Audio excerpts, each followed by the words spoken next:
Olá pessoal, meu nome é Rafael Silva, eu sou doutorando no programa de pós-graduação em Letras pela Universidade Federal de Minas Gerais e dou continuidade aqui ao nosso curso de Fundamentos de Literatura Grega 2, com a exposição de hoje intitulada A Ordem do Discurso no Período Clássico, a República de Platão, primeira parte. Para quem tem interesse em saber mais detalhes sobre Platão, a sua relação com a filosofia, a poesia, num panorama da sua vida e da sua obra, eu vou indicar alguns outros vídeos preliminares. Por exemplo, o vídeo em que eu tratei sobre filosofia e poética, sobretudo a partir do diálogo entre Platão e Aristóteles com a poesia de seu tempo, mas também a exposição anterior sobre o Íon de Platão, em que eu propus uma leitura detida desse diálogo mais curto, em que a questão é o rapsodo e a performance da poesia no final do século V e início do século IV a.C., na Atenas clássica. Há ainda muitos outros vídeos disponibilizados aqui no YouTube que podem servir de material extra para quem queira aprofundar, ver outras opiniões sobre o assunto. E eu indico, por exemplo, o vídeo do Bolzani, do Roberto Bolzani Filho, que propõe uma introdução à República, lá no Literatura Fundamental. Indico também o vídeo do professor André Malta, os dois da USP. No vídeo do André Malta ele fala um pouco sobre o Íon e a relação entre Platão e a poesia. São vídeos interessantes, existem outros. A República é uma obra que gera muito debate e na lista de vídeos que eu intitulei Fundamentos de Literatura Grega, é possível encontrar lá outras referências, outros vídeos sobre a República também. Aqui, na nossa proposta, eu vou dividir a exposição em 4 momentos. No primeiro deles, que é esse de agora, eu vou basicamente situar algumas questões da República, vou tentar trazer aspectos da escritura desse diálogo, então questões composicionais, referências, alusões com que o diálogo trabalha. Vou, obviamente, situar a mise-en-scène desse diálogo, quem são os interlocutores de Sócrates, qual é a situação de debate, qual é o grande tema e, no final, vou apontar os desdobramentos possíveis de uma analogia muito importante com que a República trabalha desde o início do livro 2 até o livro 10. Nas próximas proposições, eu vou delinear questões específicas, como, por exemplo, a relação entre mimesis, representação, poesia e filosofia.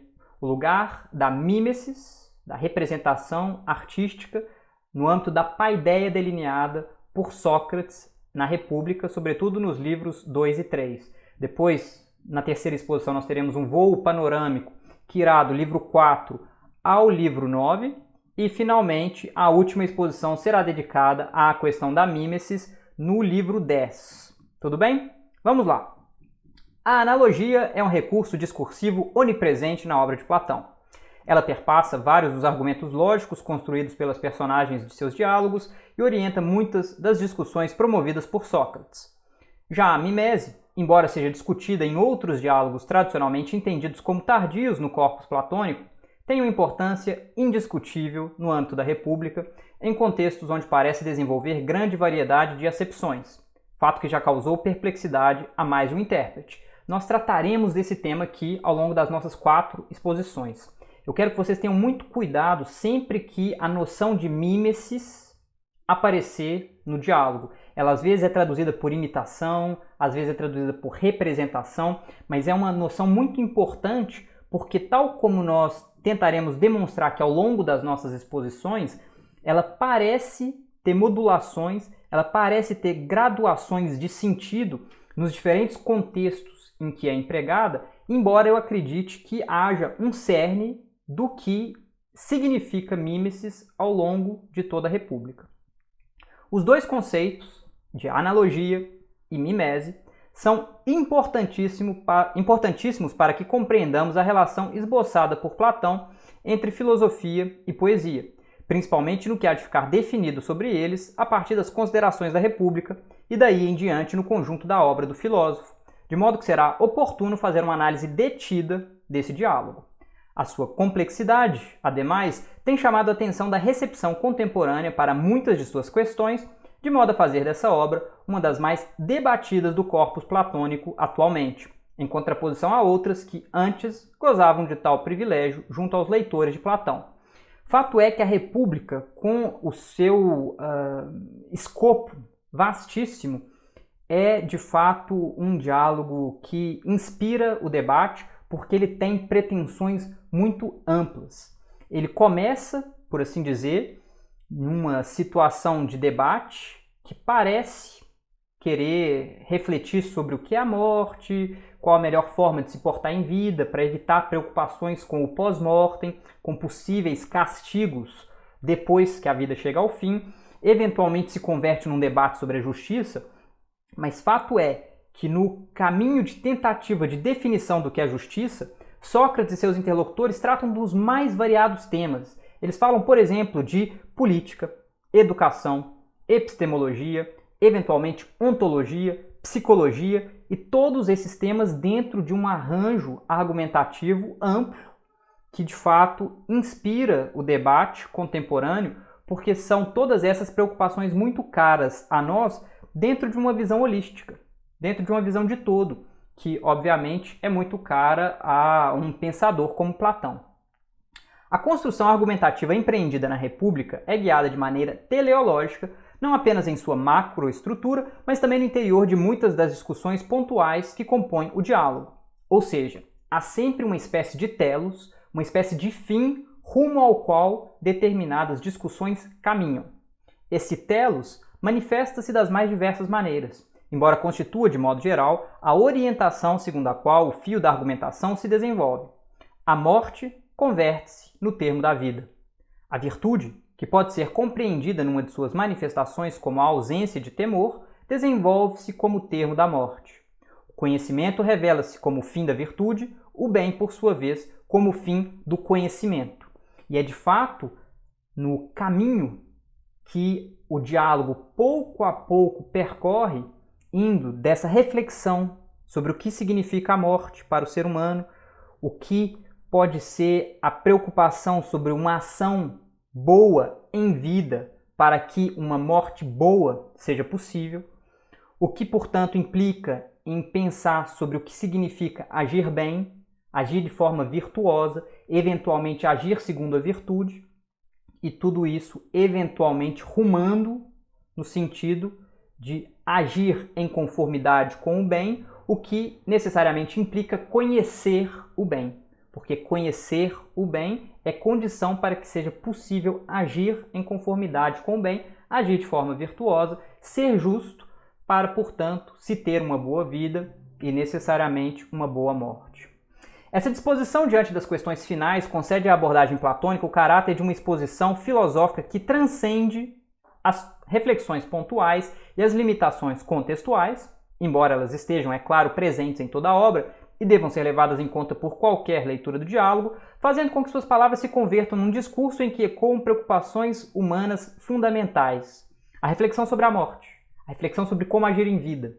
São questões que, obviamente, têm uma implicação óbvia para o contexto em que Sócrates dialoga com seus interlocutores, para o contexto em que Platão escreve esse diálogo em que Sócrates dialoga com seus interlocutores e, portanto, publica, dá a ver esse tipo de reflexão para seus contemporâneos, lá por volta de 370 a.C., um pouco antes ou um pouco depois dessa data. A datação dos diálogos de Platão, como eu já mencionei antes, é questão muito controversa, mas fato é que esses temas têm implicações óbvias para o tempo em que foi escrito, mas nos diz muito respeito, porque questões sobre vida e morte são muito caras a nós ainda hoje. É nesse sentido que nos propomos a oferecer uma leitura da República de forma renovada, tendo sempre em vista o texto grego.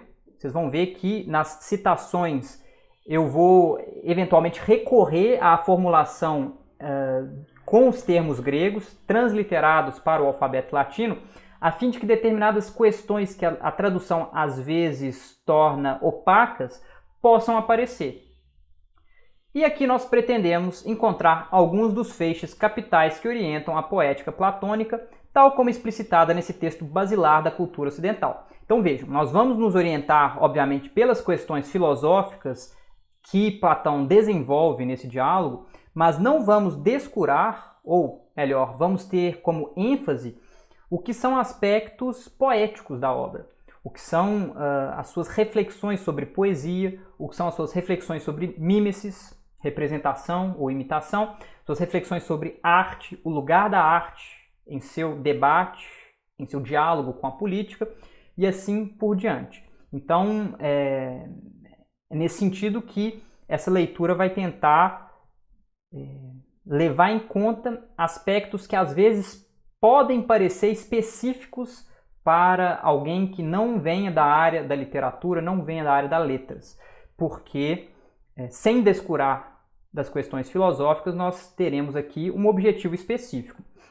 Quando eu digo que certos aspectos contextuais do diálogo eventualmente podem ser transcendidos pelo âmbito dos debates, com isso eu não quero dizer que a situação dramática não é importante para nós.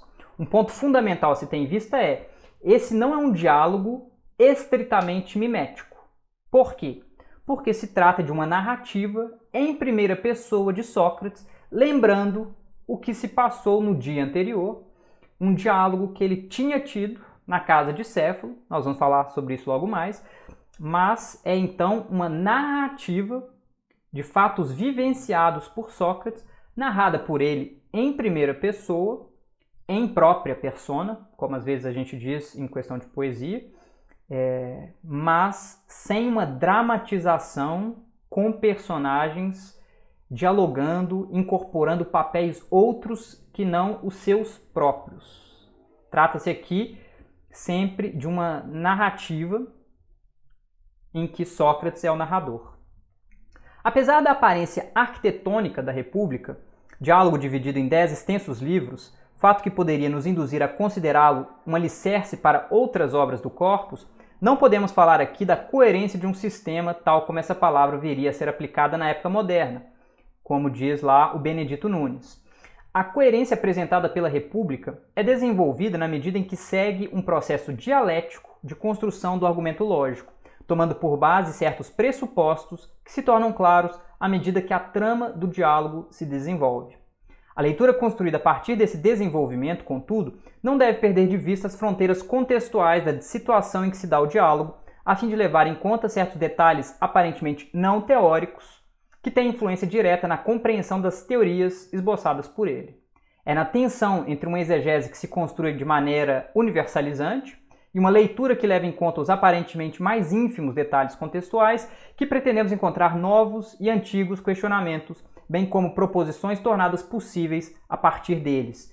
E aqui eu gostaria já de sugerir que há uma questão muito importante no que é o desdobramento desse diálogo, que é alguns temas são tratados em diferentes momentos da argumentação e o contexto imediato em que eles são tratados às vezes parecem implicar numa diferença na forma como esses temas são vistos, são abordados. Contudo, o que eu gostaria de sugerir é: isso faz parte da construção dialética desse argumento lógico. Não é da ordem de contradições ou de abordagens contraditórias de um mesmo objeto, mas sim de um desenvolvimento que, caso visto em seus diferentes momentos, permite a compreensão do que se encontra em jogo. E, a meu ver, não há contradição alguma se nós levamos em conta as especificidades contextuais na abordagem dos diferentes temas ao longo do diálogo. A primeira palavra de Sócrates no diálogo, kateben, desci, é o verbo desci, sugere uma rica associação se considerarmos o relato que a segue, qual seja o de que, tendo descido ao Pireu, ele e Glauco teriam admirado um festival religioso, ao fim do qual, encontrando-se com outro amigo Polemarco, viram-se convidados por este a irem à casa de seu velho pai, Céfalo, lugar em que eles principiaram uma discussão motivada pelas preocupações do vetusto anfitrião diante da iminência da própria morte, tal como dito em 327a a 331d. Então vejam, essa primeira, por assim dizer, aparição de Céfalo ali já introduz esse tema da morte. Mas uma questão fundamental que cabe levar em conta desde o início é: Sócrates não é propriamente convidado a ir à casa de Céfalo, mas há ali um jogo em que, inclusive, a sugestão de alguma violência está presente. O grupo que, de alguma forma, insta Sócrates a fazer parte desse diálogo sugere que eles estão em maior número e que, caso Sócrates queira recusar ir à casa de Céfalo para participar desse diálogo, para então ampliar o tempo ali passado com aqueles jovens, eles eventualmente usariam de força. Há, é claro, um elemento irônico, um elemento de jogo nessa proposta, mas ao mesmo tempo já há uma espécie de tensão desde o início do diálogo. Um diálogo que vai falar muito sobre os perigos da aplicação da violência no que é o jogo dos interesses, no que é, eventualmente, a busca por uma definição de justiça. A justaposição, em todo caso, desses elementos, descida, morte, reflexão sobre a vida, nesse relato de Sócrates, em primeira pessoa, sugere que ele contém certas características da experiência dos cultos de mistério. A descida, o cortejo, a iniciação, a contemplação e a morte. Um outro elemento importante é que Sócrates desce ao Pireu para ver, para contemplar uma nova cerimônia religiosa que tinha sido trazida de fora de Atenas e que passava a fazer parte do culto dos atenienses. Uma divindade estrangeira, Trácia, e isso não é de somenos importância. Isso é, de fato, importante para esse conjunto de associações, uma vez que a República parece, pouco a pouco, desde o início, sugerir que a leitura desse texto constitui uma espécie de iniciação filosófica ela própria. Vocês vão ver de que forma isso se amarra à medida em que nós avançarmos na leitura, mas lá no livro 7, quando nós temos a famosa alegoria da caverna, é algo que seria da ordem de uma teoria, de uma contemplação do espetáculo, não mais religioso, ou não mais apenas religioso, mas de um espetáculo filosófico. A contemplação da verdade, a contemplação do bem. Mas isso nós trataremos adiante. Nesse sentido, podemos ler essas alusões promovidas por Platão como uma sugestão do caráter iniciatório do Logos socrático, espécie de ritual a ser reencenado por todo novo leitor da obra.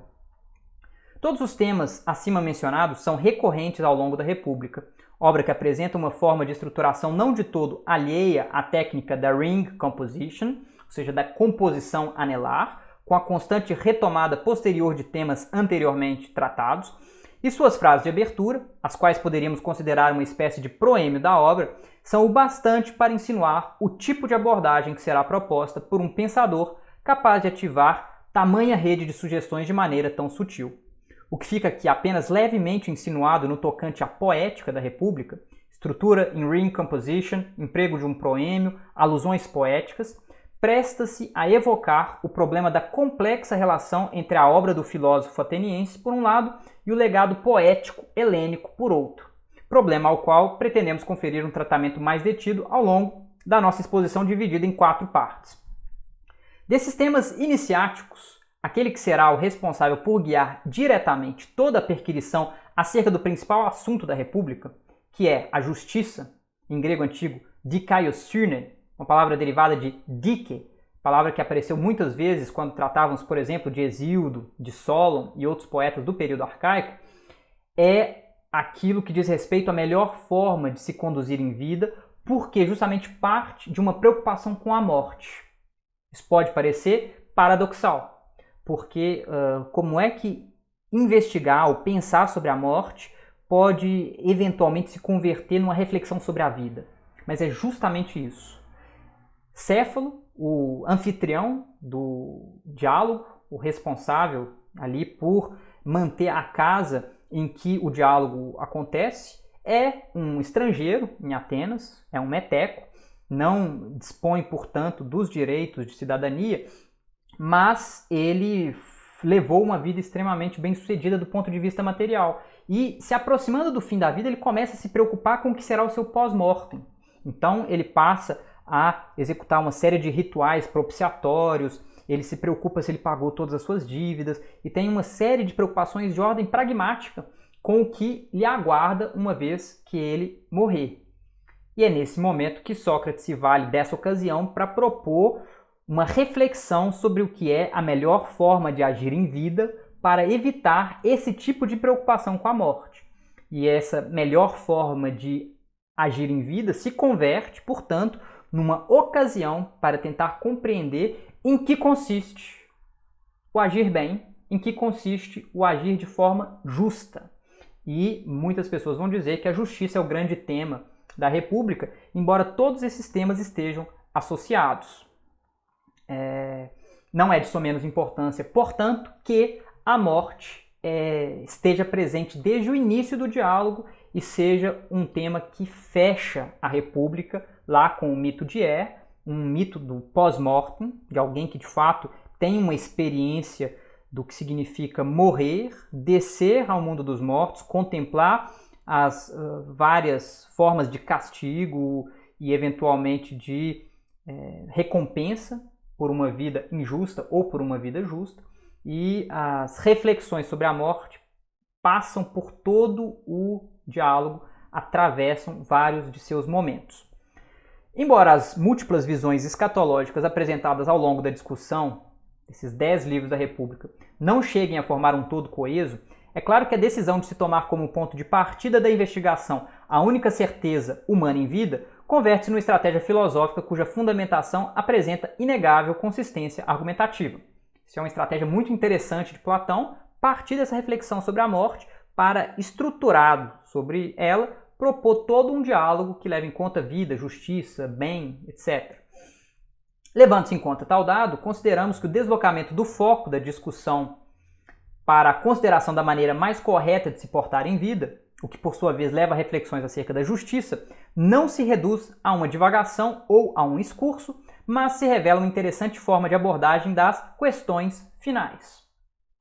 Não nos deteremos nas acirradas discussões entre Sócrates, Trasímaco, Glauco e Adimanto, cujas exposições compõem todo o livro 1 e o início do 2, pois isso poderia nos conduzir longe demais no debate ético proposto por eles. Mas só para situar muito rapidamente, logo no início da discussão, quando então Sócrates começa a tentar sugerir a necessidade de que se compreenda o que é justiça para que se compreenda o que aguarda alguém após a morte, Trasímaco intervém na discussão propondo um conceito de justiça segundo o qual a justiça é o interesse do mais forte. Uma tese sofística tradicional. Trasímaco é representado, a gente pode se perguntar se de forma caricatural ou não, para representar esse ponto de vista sofístico tradicional, mas fato é que Sócrates passa a investigar essa proposição de Trasímaco e, a partir do seu método tradicional de refutação, ele consegue mostrar certas contradições nas crenças de Trasímaco sobre essa visão de justiça. Porque a justiça, em alguns contextos, pareceria ser aquilo que é mais vantajoso ao mais forte, mas em outros contextos, justamente quando o mais forte não é dotado do conhecimento pleno daquilo que se encontra em jogo, ele eventualmente poderia fazer determinadas ações que seriam em seu prejuízo e, portanto, aquilo que a princípio pareceria ser a justiça não seria de fato, havendo aí uma contradição. Eu não vou entrar nesses detalhes porque o que nos importa é ver como a força dos argumentos aventados, sobretudo por Glauco e Adimanto, no início do livro 2, na passagem do livro 1 para o livro 2, em seus discursos contra a tese de Sócrates, dá um novo direcionamento ao diálogo. A tese de Sócrates é imediatamente oposta àquela de Trasímaco, é a de que a injustiça não poderia ser mais proveitosa do que a justiça para quem a comete. Ou seja, a injustiça é ruim para quem a comete, independentemente das consequências de seus atos no que diz respeito a ser pego ou não, a sofrer uma punição ou não, enquanto a justiça seria sempre proveitosa para quem a comete, independentemente de ser reconhecida como justa ou não, independentemente de aquele que a comete receber uma recompensa ou ser mesmo punido. E Glauco e Edimanto, então, fazem o papel de advogado do diabo, por assim dizer, e colocam problemas para essa argumentação de Sócrates. E o mais claro desses problemas vem, por exemplo, com o Anel de Giges. Esse é um mito, uma história a que recorrem para tentar ilustrar a Sócrates da forma a mais clara possível que as suas teses são dificilmente defensáveis. Em que consiste esse mito do Anel de Giges? Ele narra a história de Giges, essa personagem que já aparece lá no início das histórias de Heródoto, mas aqui a versão é um pouco diferente, porque esse Giges seria um pastor que, num belo dia, depois de um tremor de terra, encontra uma descida que foi aberta por esse tremor. Nessa descida, ele encontra um cavalo de metal, ele entra nesse cavalo de metal, lá dentro um cadáver, e no dedo do cadáver um anel. E esse anel é um anel da invisibilidade. O que esse anel oferece a Giges é a possibilidade de cometer qualquer ato que ele quiser impunemente, sem ter que pagar por esses atos. E esses atos incluem desde crimes horrendos, como assassinatos, estupros, violências as mais diversas, até, enfim, basicamente o que pode passar pela sua cabeça com o objetivo de conquistar mais poder. Então, é de fato um anel que oferece a possibilidade de cometer qualquer ato injusto sem ter que arcar com as consequências da injustiça. Vejam, é por isso que esse exemplo é muito importante para a argumentação de Sócrates, porque Sócrates vai ter que encontrar uma forma de defender a prática da justiça como um fim em si, e não como algo que, pelas suas consequências, como era tradicional na argumentação da época, seria o melhor, seria o mais proveitoso. Da mesma forma, ele vai ter que atacar a injustiça como um problema em si mesmo. Não é porque a injustiça, uma vez pega, leva à punição e o crime não compensa, que Sócrates vai, de alguma forma, considerar a injustiça problemática. E é nesse sentido que, então, essa intervenção de Glauco e Edimanto ali no início do livro 2 redireciona a argumentação de Sócrates, que o confessa. Ele diz, nós teremos que dar longas voltas para propor uma definição de justiça que dê conta de responder aos desafios que vocês me colocam. A argumentação de cada uma dessas personagens possui uma espécie de coerência individual e pode ser lida como uma peça retórica que se sustenta por si mesma, em maior ou em menor grau, dependendo da personagem, a partir da força de suas construções bem amarradas e de suas alusões mitopoéticas. Então eu sugiro que quem tem interesse em questões de argumentação, leia a argumentação de Glauco, a argumentação de Edimanto, eventualmente a argumentação do próprio Trasímaco, para encontrar de que forma essas argumentações se sustentam mais ou menos a partir de determinados pressupostos que estão ali sugeridos. Essas argumentações, no entanto, inserem-se no todo do diálogo e suas várias alusões ou sugestões são multiplicadas quando levamos em conta o conjunto da obra. É nesse sentido que podemos ler inúmeros detalhes referentes, por exemplo, à figura de Giges, sua descida por um abismo, que parece ecoar aí o Eu Desci do início da República, que parece ecoar a descida presente lá no mito de Er, que encerra o livro 10 da República, a sua introdução num lugar restrito e a sua contemplação de um cadáver, em 359d, bem como esse arranjo que parece, portanto, propor uma versão especular da iniciação suscitada pela própria República, além da possibilidade de que se lhe compare a figura de Er no livro 10, entre outros. Então vejam, essas argumentações específicas das personagens, elas funcionam como um todo fechado em si, mas elas acionam uma rede de ressonâncias, de ecos, com outros trechos do diálogo. Como eu tenho dito, essa ideia de uma descida, de uma iniciação aqui no caso da República filosófica, ela parece encontrar ecos em outros momentos da argumentação, como aqui no mito de Giges, como nós veremos na famosa Alegoria da Caverna e no mito de que encerra a República. O interessante é que o desenvolvimento da argumentação, segundo tal arranjo dialético, em vários níveis, multiplica as possibilidades de leitura e interpretação, dependendo da maneira pela qual se aborda o fio argumentativo ou se acompanha a trama de suas alusões. Retornando ao que afirmávamos sobre o vigor com que Glauco e Edmanto opuseram seus argumentos à tese de Sócrates, o fato é que o filósofo se vê obrigado a empreender uma nova abordagem sobre a justiça, sobre a dikaiosyne e sobre o injusto, a adikia, além de suas respectivas vantagens. Isso é dito em 368b e c. Essa nova abordagem consiste na aplicação de um recurso extremamente comum à argumentação platônica, o emprego da analogia. Acompanhemos aqui a letra do texto.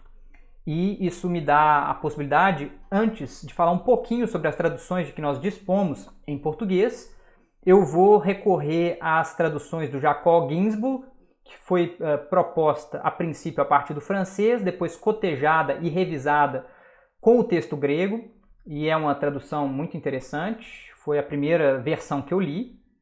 Sobretudo as notas são muito enriquecedoras dessa obra, mas temos também a tradução da Ana Lia Amaral de Almeida Prado, uma tradução excelente. A Ana Lia era professora de grego, salvo engano da USP, posso estar enganado, mas eu acho que sim, era da USP.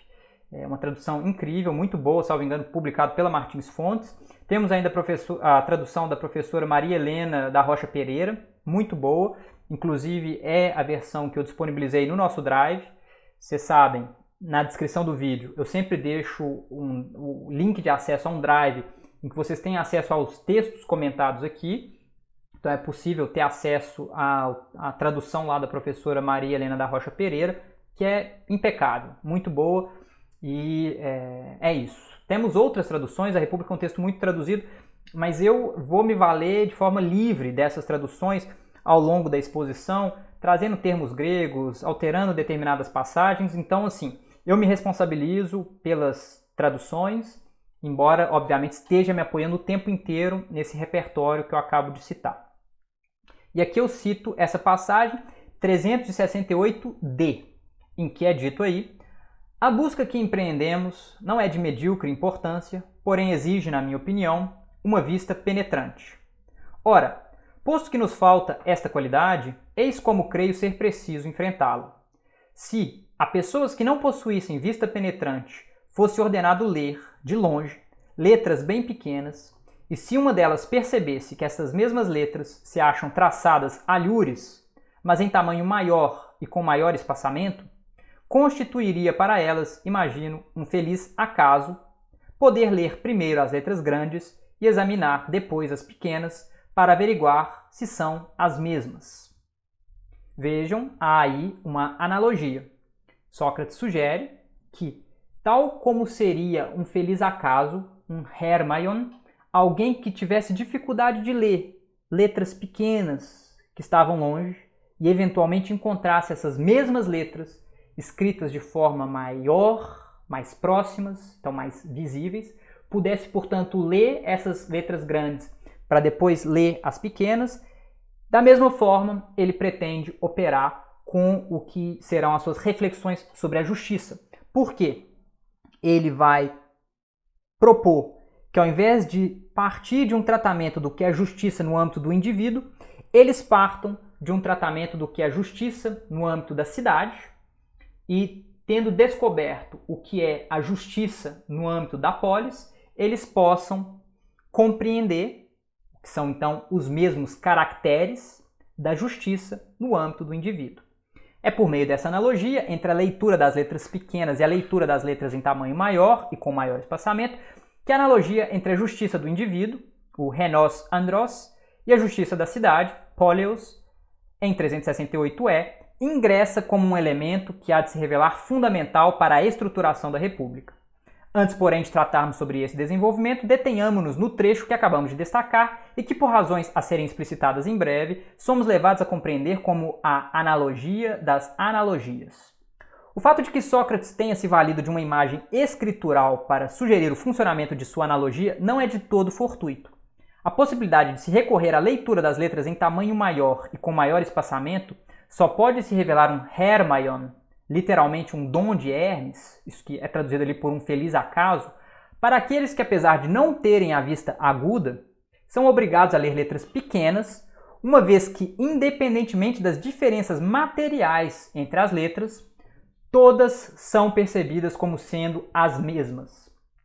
Tá gramata. É preciso atentar ao fato de que tal percepção intelectual, uma vez que se dá por meio do nous, do intelecto, como o verbo enoein bem o indica, é uma constatação da qual se parte. É como se num nível que transcendesse as aparentes diferenças sensíveis, uma identidade entre os mais diversos elementos, no caso as letras pequenas e as maiores, fosse perceptível ao nós. Ainda assim, a verificação da identidade entre as diferentes letras só pode ser confirmada após se terem examinado, episcopein, as letras pequenas a partir da leitura que se estabelecera para as letras maiores. Então vejam, parte-se dessa identidade entre as letras maiores e as letras pequenas, lê-se as letras maiores, lê-se, por conseguinte, as letras menores, constata-se no final do processo uma identidade da qual se partira. A análise minuciosa do procedimento analógico descrito aqui por Sócrates apresenta resultados curiosos, como é possível se notar quando se diz que, primeiro, se parte da constatação da identidade fundamental entre dois fenômenos aparentemente diversos. Em segundo, aplica-se essa constatação de identidade para que, tomando como ponto de referência o fenômeno que se mostra mais claramente à percepção, seja possível interpretar o fenômeno que se lhe apresenta de modo mais obscuro. Terceiro, confirma-se a identidade dos dois fenômenos a partir da identidade das interpretações propostas a cada um deles, ou seja, a partir da constatação da identidade entre eles. Identidade que, por sua vez, já fora postulada no princípio. Então vejam, há aí uma tautologia bastante clara, não é preciso me deter aqui, eu acredito, mas o que me interessa é sugerir que, embora seja um recurso habitual de Sócrates em vários dos argumentos presentes nos diálogos platônicos, o procedimento analógico encontra nessa passagem da República a sua formulação teórica mais clara. Por isso, a revelação de sua fragilidade como argumento lógico é oferecida de modo mais direto do que em outras passagens, nas quais, apesar de estar igualmente presente, parece sustentar-se de modo mais firme.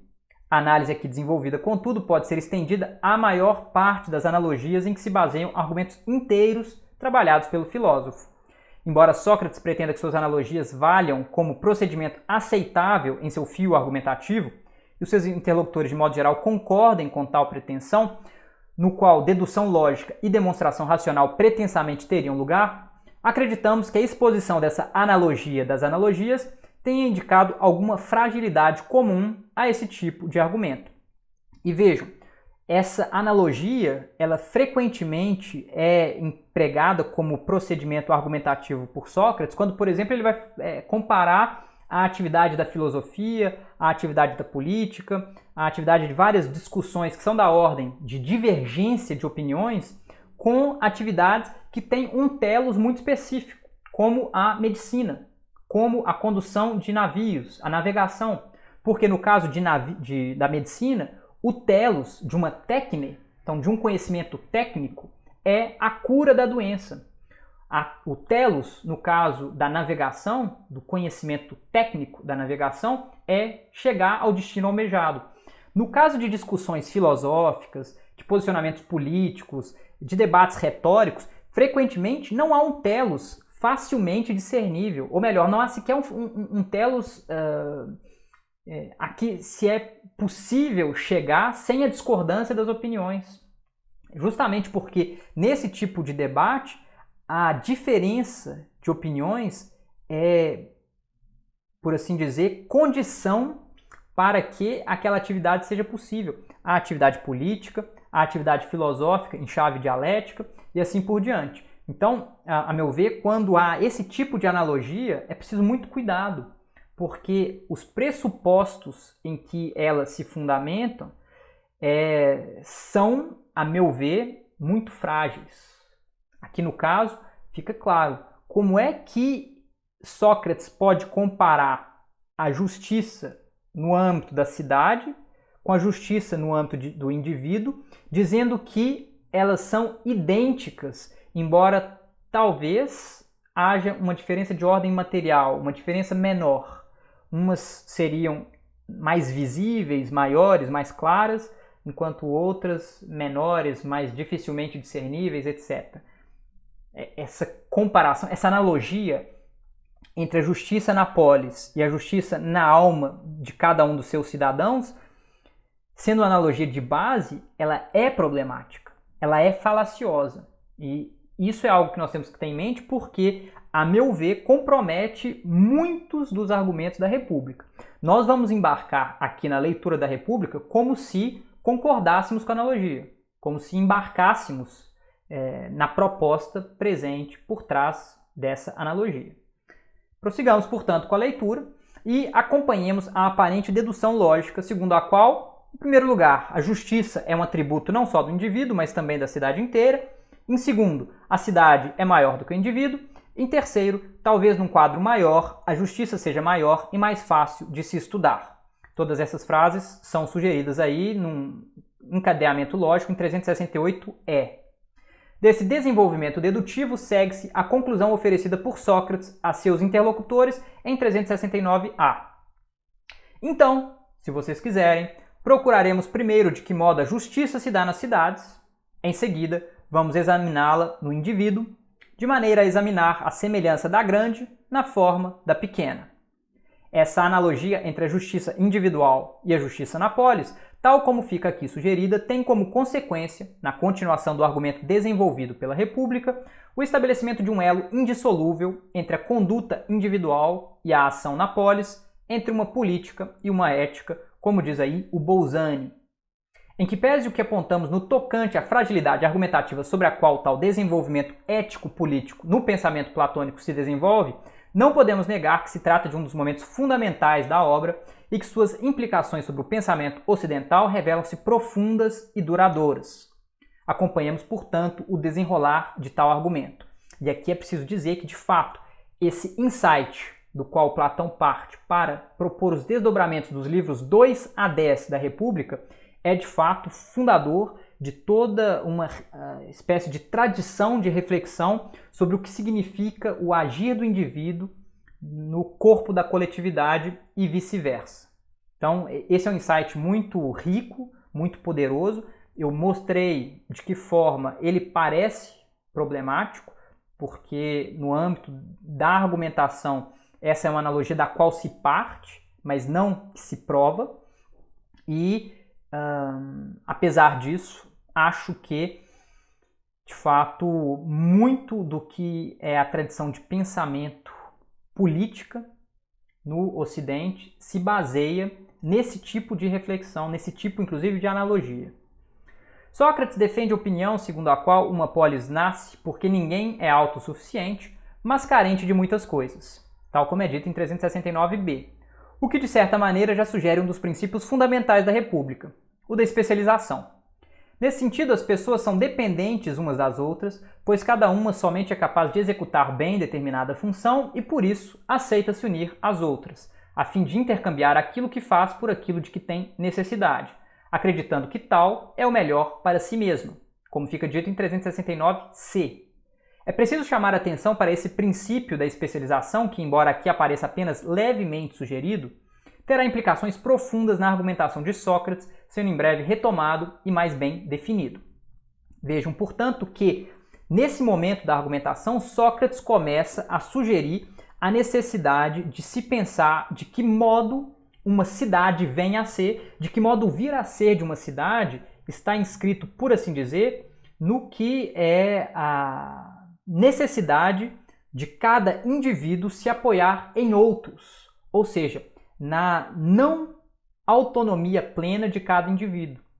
É aquilo que, de alguma forma, o Aristóteles vai dizer sobre o ser humano como um animal político.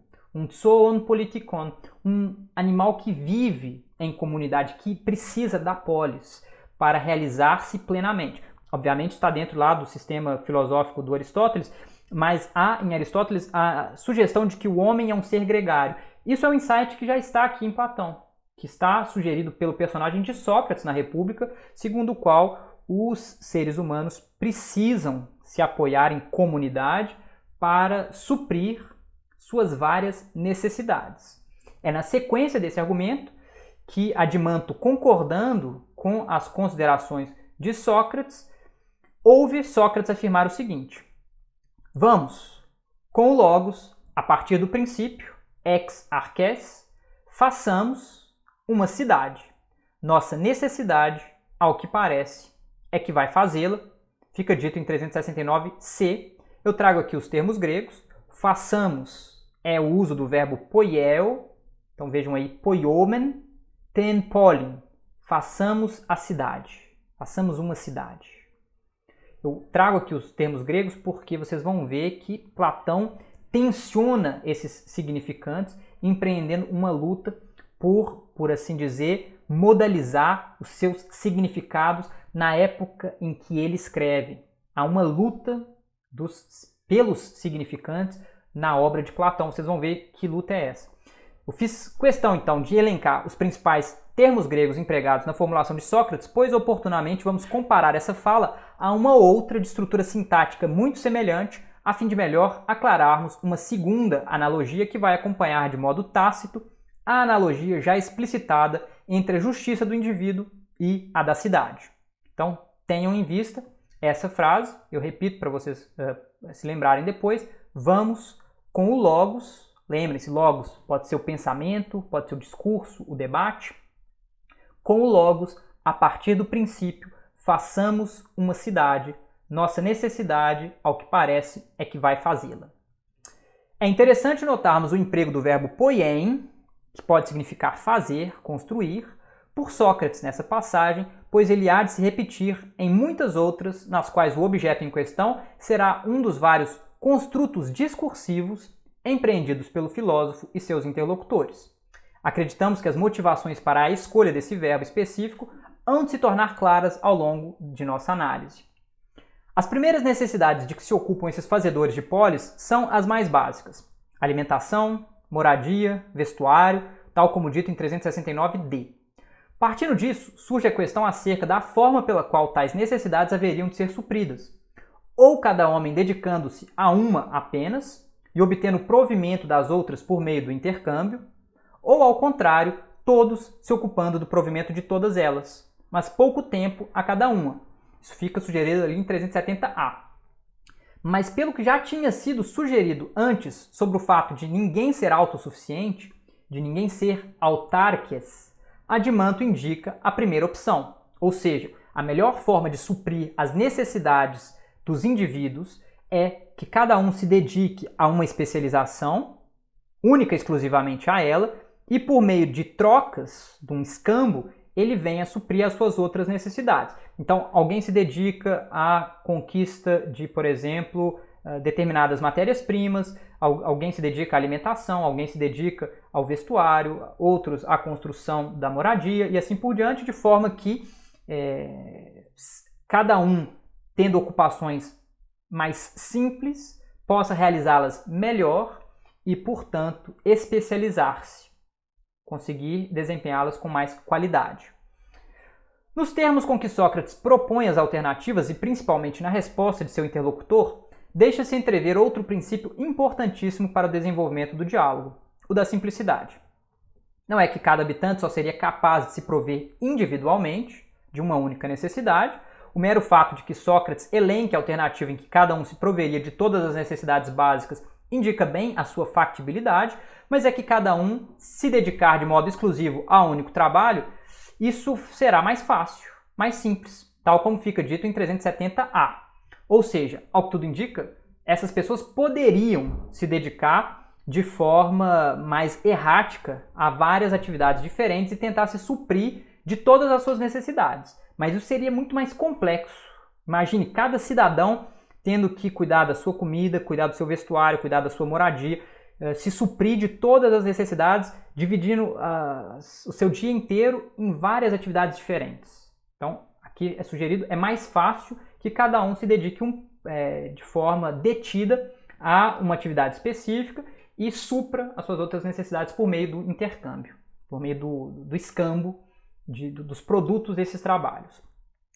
Na sequência, então, Sócrates explicita a tese segundo a qual ninguém nasce semelhante a cada um dos outros, mas diferindo por natureza na execução de um ou outro trabalho. Isso é dito em 370b. Aí se encontra em germe o princípio da diferença natural entre os homens, o que por sua vez fundamenta com um argumento de ordem biológica o princípio da especialização acima mencionado. Uma vez que a natureza faz cada indivíduo melhor no desempenho de uma função específica, não lhe há de ser permitido dedicar-se a um trabalho diferente daquele que desempenha melhor, porque da perspectiva do que é mais útil à polis, é melhor que cada indivíduo se dedique àquilo que de alguma forma ele nasceu para fazer. Afinal, a maior parte disso vem a ser mais belo e mais fácil quando cada um, conforme a natureza e a oportunidade, não se ocupando de outras coisas, executa. Isso fica dito lá em 370c com essas palavras. Então vejam, em 370c fica definido, fica arrematado que é fundamental que os indivíduos se dediquem de forma especializada a certas atividades. Note-se, portanto, a quantidade de princípios explicitados por Sócrates e aceitos por seus interlocutores no breve intervalo que vai do início da concepção da polis com o logos, em 369b, até a primeira tentativa de se questionar sobre a justiça e a injustiça existentes em tal sociedade, em 372a. Primeiro, o princípio da simplicidade, que conjugado ao segundo, princípio da diferença natural entre os homens, engendra o terceiro, princípio da especialização. Então vejam, são três princípios fundamentais: simplicidade, diferença natural entre os homens e especialização, que vão orientar não apenas a constituição dessa polis por meio do logos aqui nesse momento inicial, mas vários momentos da argumentação de Sócrates em seu debate com os interlocutores da República.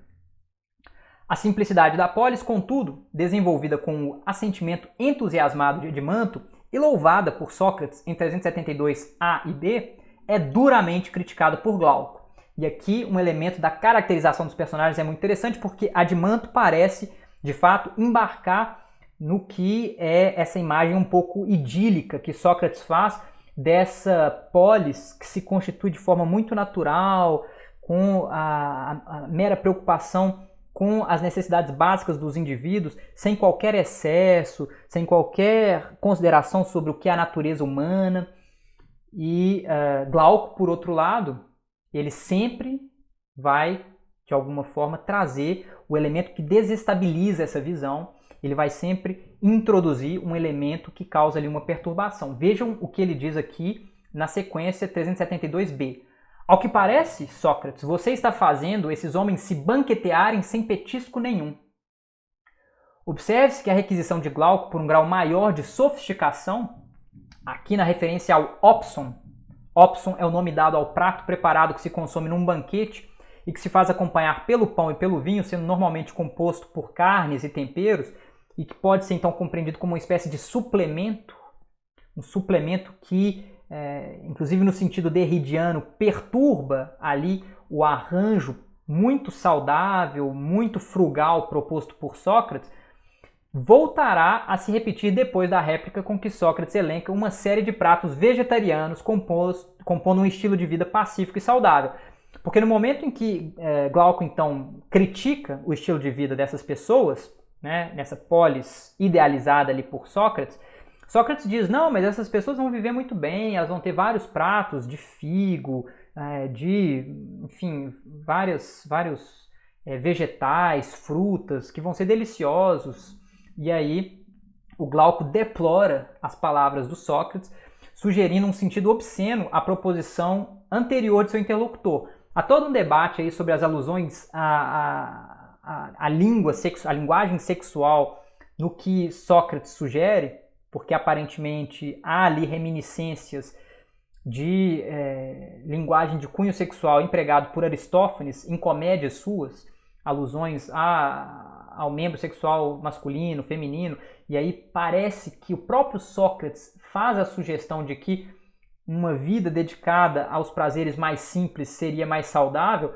O Glauco critica vivamente isso, na medida em que ele iguala a polis proposta por Sócrates a uma cidade de porcas, e essa referência a porcas no feminino, aparece no feminino no texto grego, ela contém uma evidente alusão sexual, a uma baixeza, inclusive, no comportamento dessas pessoas vivendo naquele regime de vida sugerido ali por Sócrates. E, na sequência, o Glauco defende que, conforme o costume, os homens devem deitar-se sobre leitos e comer em mesas, além de ter petiscos e sobremesas.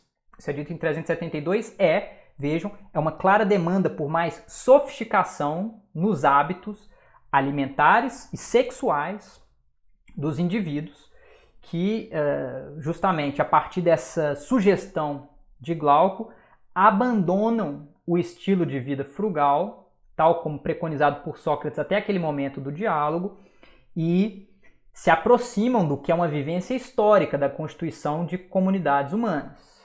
Comunidades humanas tendem, de fato, a buscar o prazer, tendem, de fato, a buscar o excesso, o luxo, a conservação de bens. A gente pode dizer, isso aqui é, de certa forma, a origem da propriedade privada no que é a reflexão de Sócrates e seus interlocutores na República. Aparentemente, a comunidade até então muito saudável parecia não precisar de nada da ordem de uma reivindicação de uma propriedade privada para si, porque tudo parecia compartilhado no seio da comunidade.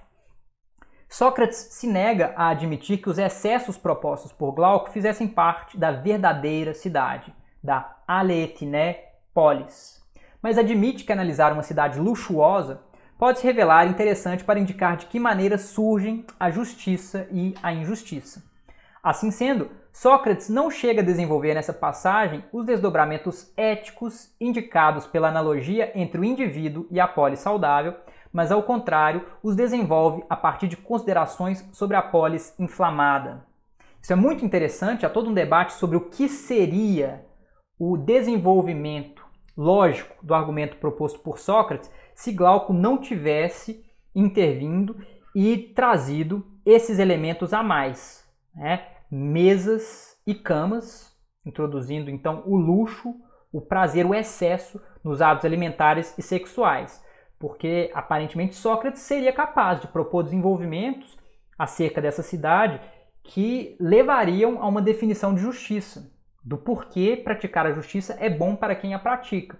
Mas fato é que no desenrolar do diálogo isso não acontece. Eventualmente, a cidade que é inflamada aqui a partir da introdução desses luxos vai ser purificada no momento futuro.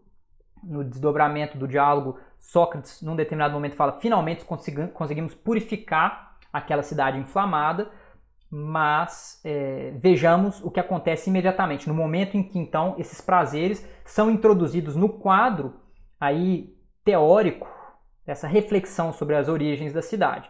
A introdução de leitos e mesas proposta por Glauco à primeira polis socrática conduz ao afluxo de uma infinidade de excessos adicionais. Outros móveis, petiscos, perfumes, incensos, cortesãs, guloseimas e cada uma dessas coisas em grande variedade. Isso é dito em 373a. A consequência lógica disso é que muitos outros profissionais, cuja presença nas cidades de modo algum se dá por causa do necessário, isso é dito em 373b, terão que se apresentar a ela. Todos os caçadores, bem como os mimetizadores. É muito interessante esse trecho que eu citei agora, sobre a necessidade de profissionais que então vêm à cidade, embora isso não se dê conforme a necessidade. Por quê? Porque nesse momento Sócrates diz: nós abandonamos o princípio da simplicidade, o princípio da necessidade básica que vinha orientando a criação dessa cidade pouco a pouco. Porque nada disso que nós vamos introduzir agora faria parte do necessário. Nada disso constitui uma polis da perspectiva do que é a vida que de fato tem necessidades básicas. Então ele acusa Glauco de, nesse momento, trair os princípios básicos porque eles vinham se guiando na composição gradual dessa polis. Lembrem-se disso. E aqui é a primeira ocorrência de uma palavra derivada aí da noção de mimesis. Aparece mimetai, mimetizadores, uma forma substantiva. E seria interessante notarmos o que acompanha como aposto esse substantivo plural, mimetai, mimetizadores, a fim de compreendermos o que Platão relaciona a tal palavra. Só um detalhe sobre isso: frequentemente a gente vê a palavra mimesis traduzida por imitação, às vezes por representação, e os derivados por algo que remeta à noção de imitação. Então, os mimetai são traduzidos por imitadores, o mimema são traduzidos por imitações e assim por diante. Mas é preciso muito cuidado porque o uso da palavra mimesis na República ele é muito complexo e, a meu ver, se nós adotamos essa tradução por imitação, nós, de certa forma, nos privamos da possibilidade de compreender certas nuances do termo. Então é por isso que eu vou manter ao longo de toda a exposição os termos derivados imediatamente dos termos gregos. Então, mimesis, nós vamos traduzir por mimesis ou por mimese. Os mimetai, nós vamos traduzir por mimetizadores. O mimema, nós vamos traduzir por mimema e assim por diante. E aí vejam o que acompanha os mimetizadores nessa passagem 373b e c. E os mimetizadores, muitos com relação às formas e cores, muitos com relação à arte das musas, poetas e os seus assistentes, rapsodos, atores, coreutas, empresários de teatro, fabricantes de móveis e de grande variedade de coisas, bem como, além de muitos outros, aqueles com relação ao ornamento feminino, em 373b e c. Ora, o que fica sugerido por essa passagem é que a atividade dos mimetizadores estaria ligada às composições plástico-visuais, poéticas, tanto épicas quanto dramáticas, e manufatureiras. Chamamos atenção para o fato de que essa relação esteja absolutamente clara nessa passagem do livro 2, o que há de apresentar consequências importantes para a nossa compreensão geral do termo mimesis na República, e que sua introdução na polis se dê em termos manifestamente negativos. É de se notar ainda que leitos e mesas formam uma imagem metonímica pela qual tudo aquilo que há de se revelar corruptor da alma, aos olhos de Sócrates, é introduzido na polis. Os prazeres sexuais, os prazeres estéticos, no sentido etimológico da palavra, aesthetikos, dos sentidos, e os prazeres despertados pela mimes. Vejam que ali se faz referência inclusive à maquiagem, aquilo que compõe a cosmética feminina, a toda uma atitude de desconfiança com relação a isso que parece compor aparências enganosas. E muito do que é a atitude negativa de Sócrates com relação a mimesis se pauta por isso, por uma desconfiança do que significa compor determinadas aparências, sugerir determinadas atitudes no âmbito de um parecer, e isso conforma, sem dúvida, várias das discussões, embora nós ainda vamos ver que Sócrates encontra um lugar possível para a mimesis, desde que uma mimesis controlada, uma mimesis que saiba aquilo que ela busca representar. Então, nós veremos, não há uma condenação radical de toda e qualquer forma de mimesis, porque isso seria impossível. Os seres humanos mimetizam, os seres humanos replicam uma aparência que não lhes é própria, e esse é um processo importante, inclusive em termos pedagógicos. Nós veremos isso na sequência. Outra consequência desse novo desenvolvimento da polis é a previsão de que muitos bens serão requisitados por seus habitantes e de que a guerra se tornará inevitável. Em 373d e e. Aqui, claramente, a sugestão de que a propriedade privada vai de mãos dadas com a necessidade de uma manutenção de um aparato de controle, porque implica atitudes violentas, implica o desejo da posse alheia e, embora, obviamente, Platão não seja nenhum leitor assíduo de Marx, é possível sugerir, sim, determinados ecos sobre aquilo que nós encontramos no pensamento de Marx e algumas das proposições da República. No livro 5, por exemplo, nós temos lá a famosa comunidade das mulheres e filhos, que é uma espécie de dissolução do núcleo familiar, inclusive no que diz respeito à posse de bens. Mas enfim, nós não vamos entrar aqui nesses detalhes, isso vai ser eventualmente visto lá. A necessidade de que uma nova classe seja, portanto, pensada para se ocupar desses assuntos no que dizem respeito às guerras e eventualmente à proteção da cidade no âmbito mesmo da própria cidade, é mero desdobramento lógico desse argumento e, aqui eu cito Benedito Nunes, como é regra fundamental nesse exercício de pensamento a que Sócrates convidou os seus amigos respeitar-se a especificidade das funções, ninguém devendo fazer senão aquilo de que for capaz, a necessidade de defesa exigirá desde logo o surgimento de um corpo de guardas. Os princípios da simplicidade, da diferença natural entre os homens e da especialização surgem novamente explicitados em 374b e e, a fim de tornar ainda mais premente a necessidade de que esse corpo de guardas possa se dedicar exclusivamente às suas tarefas e desenvolver as características necessárias ao pleno desempenho de sua função. Eis chegado um dos momentos mais importantes do diálogo, pois a partir das considerações sobre a melhor forma de se levar a cabo tal desenvolvimento, a República desenvolve uma resposta que há de se revelar uma inovação revolucionária de alcance inalcançável, citando aqui as palavras do Werner Jäger. A educação, a paideia dos guardas, de acordo com um sistema legalmente estabelecido pelo Estado. É de fato revolucionário, obviamente tem limitações claras, essa educação promovida pela polis é restrita a uma elite que vai se dedicar, portanto, à preservação da segurança dos cidadãos no que diz respeito ao âmbito interno da polis e no que diz respeito às relações externas com outras polis, mas é de fato interessantíssimo que Platão na República preveja um sistema educacional público. É disso que se trata.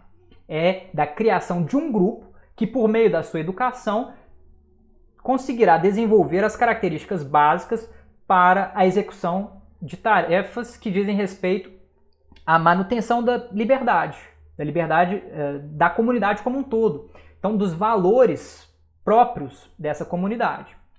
Vale a pena tentar aqui a formulação com que Sócrates explicita a sua proposta. E eu peço bastante atenção. Vamos, então, como se estivéssemos mitologando, narrando um mito, com o mito e passando o tempo, com o logos eduquemos os homens. 376d e e. Gostaríamos de aproximar essa passagem de outra já mencionada, para a qual eu chamei atenção, na qual se lia, vamos, com o logos, a partir do princípio, façamos uma cidade, em 369c. Vejam como, de uma perspectiva sintática, essas duas proposições são muito próximas.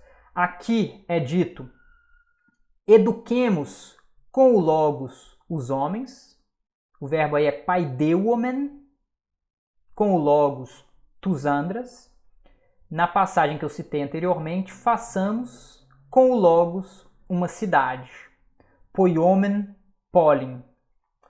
O que fica sugerido a partir da aproximação dessas duas passagens é uma equivalência analógica entre as atividades de se fazer uma cidade e de se educar os homens. Poiomen polin equivalendo a paideuomen tus andras, ambas executadas com o logos. A analogia anteriormente aludida entre o indivíduo e a polis encontra-se aqui subentendida, mas o mais importante parece-nos uma nova sugestão que até então não havia sido explicitada, mas aqui se evidencia.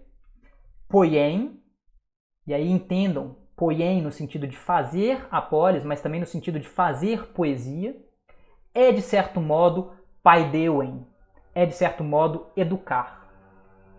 Podemos indicar agora, portanto, o que tem motivado a opção de Platão pelo emprego em passagens cruciais do verbo poien para se referir à atividade do filósofo, em sua atividade criadora, ou seja, significando fazer, embora o sentido de tal verbo já sugerisse, à época do filósofo, inegáveis remissões à atividade poética, ou seja, relacionada ao poetar, ao fazer poesia. As intenções agônicas de Platão, as intenções polêmicas, em sua defesa da precedência devida à filosofia para a função de educadora do homem, e portanto de formadora da cidade, revelam-se assim, ainda que em forma de alusões veladas, já no livro 2 da República. Isso obviamente vai ser muito desdobrado na sequência dos argumentos, em vários momentos do livro 3, depois do livro 10, isso vai ficar muito claro, mas já no livro 2 nós temos passagens cruciais para a compreensão de temas que atravessam toda a República, desde que esse livro 2 seja lido com a devida atenção. Dessa maneira, as considerações sobre a paideia a ser conferida aos guardas da polis dão início a um novo momento do diálogo. Para já adiantarmos um pouco da discussão que há de prosseguir, recorreremos às palavras de um estudioso sobre a paideia helênica. E aqui eu cito o Werner Jäger, é uma passagem longa, mas muito interessante. Vejam o que ele diz. Para ele, Platão, a solução do duplo problema da formação do corpo e da alma do homem é a paideia da Grécia Antiga, com a sua divisão em ginástica e música, ou seja, a arte das musas, paideia que, portanto, ele conserva como base, tal como dito em 376 é. Devemos encarar essa posição à luz das manifestações de Platão sobre o quanto seria funesta qualquer inovação no sistema educacional já implantado, sem perder de vista o seu apego conservador ao que já existia, em face da crítica radical, de detalhe, ao conteúdo da antiga educação. Geralmente, e por razões compreensíveis, coloca-se em primeiro plano a negação, na qual se revela, sem sombra de dúvida, e de modo muito especial, o novo princípio da filosofia platônica. Mas o que na posição platônica é sugestivo do ponto de vista pessoal e ao mesmo tempo decisivo para a evolução da cultura, assenta precisamente na fecunda tensão entre o seu radicalismo conceptual e o seu sentido conservador a respeito da tradição espiritualmente plasmada. Apesar de estarmos de acordo com os apontamentos gerais de Werner Jäger, vale notar que essa paideia helênica, embora tenha de fato um fundamento tradicional, encontra respaldo numa teoria platônica da pedagogia que não parte de uma dicotomia entre alma e corpo, mas de uma dicotomia no interior da própria alma. O Jäger tem razão em apontar que há elementos tradicionais nessa proposta de Platão, esse uso da ginástica, esse uso da arte das musas, para pensar uma educação de corpos e mentes desde a mais tenridade. Isso é um elemento tradicional que nós encontramos descrito, por exemplo, desde o século V em Atenas, mas que aparece nas obras de Xenofonte, por exemplo, e que diz respeito ao tratamento do corpo dos bebês, a determinadas cantilenas que são da ordem aí de mitos tradicionais narrados para crianças e, eventualmente, a prática de exercícios físicos mais pesados com a ginástica, engendrando, por assim dizer, o desenvolvimento gradual desse jovem por meio de atividades físicas e mentais, normalmente relacionadas à poesia. Há um elemento tradicional óbvio nessa reflexão de Platão e, necessariamente, no que vai ser, por assim dizer, a reflexão sobre o que deve ou não ser incorporado à paideia, tal como proposta aqui na República, há um radicalismo inovador, sem dúvida. A censura a que a poesia vai ser submetida nos livros 2 e 3, ela diz muito sobre a perspectiva inovadora de Platão no que diz respeito à educação que ele gostaria de implementar.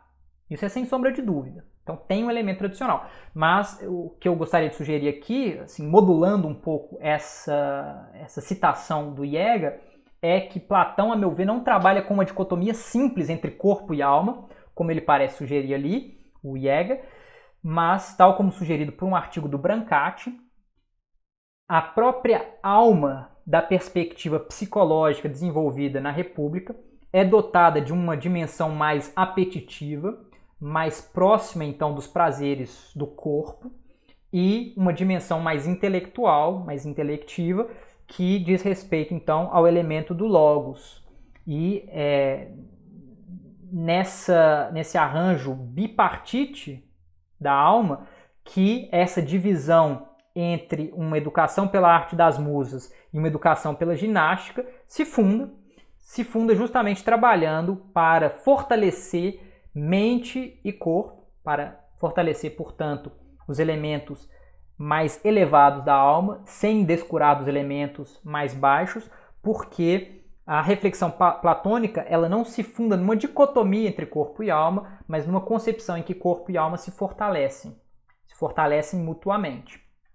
É importante termos isso em mente para não nos enganarmos com relação ao objeto da preocupação platônica nessas considerações pedagógicas. A importância do corpo se dá na medida em que trabalhá-lo ajuda a desenvolver de modo equilibrado as partes da alma. Passemos agora às considerações sobre as diretrizes oferecidas por Sócrates com base numa série de análises teóricas sobre a arte das musas, nas quais teremos oportunidade de ver outras faces do conceito de mimesis na República. Isso vai ser tratado no próximo vídeo, a segunda parte dedicada a uma exposição sobre a República. Essa exposição fica por aqui. Eu vou mostrar muito rapidamente aqui a bibliografia em que eu tenho me baseado, para que vocês possam ver aí alguns títulos, possam eventualmente consultá-los, lê-los. Eu agradeço muito pela presença de todo mundo, a quem conseguiu chegar aí até o final da exposição. Espero que a proposta tenha esclarecido alguns pontos da República. Eventualmente nós vamos voltar a vários desses temas e espero que nós possamos aprofundar por meio das discussões nos comentários. Façam críticas, sugestões, porque essa interação é muito bem-vinda e é justamente por meio desse diálogo que nós aprendemos e construímos juntos o conhecimento. Então, muito obrigado, até a próxima, tchau, tchau!